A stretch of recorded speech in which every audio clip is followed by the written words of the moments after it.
আলাইকুম। আজকে বানাবো চিকেন পুটিন, তারপর সুদর্শন। একটু চিনি দেবে, একটু পানি দেবে, তারপর লাড়বে হালা। बाद में देगा ডিম। দেখুন, দুধের সাথে ডিমটা দিয়ে ডিমটা মিক্স করে নেবে। দুধ একটু বেশি হয়ে গেছে, জমা হয়ে গেছে, হ্যাঁ, এই সমস্যা নাই। দুধের সাথে দিয়ে ডিমটা মিক্স করে ফেলো। যত মিক্স করতে পারো, ডিমটা এরকম করে ফেলবেন। ডিম আর ইয়ে করে দিলে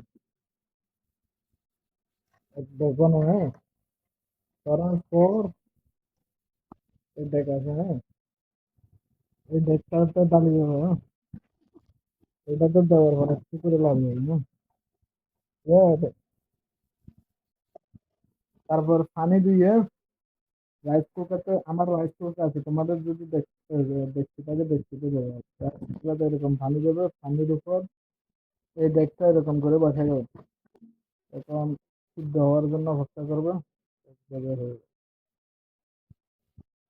এরকম পিস দিয়ে তারপর চালু করে যাবে না, এখন হয়ে যাবে।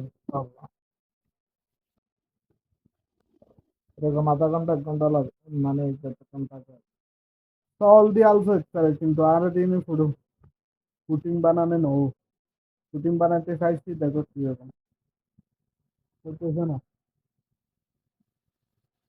আমাকে আজ করে বানাতে চাইছি, হয় না। পুডিং হয়ে গেছে, দেখো কেমন হয়েছে বলিও। কেমন হয়েছে বলিও, আপনার রাখতে হবে ফ্রিজে, ফ্রিজে রাখবো 2-3 ঘন্টা।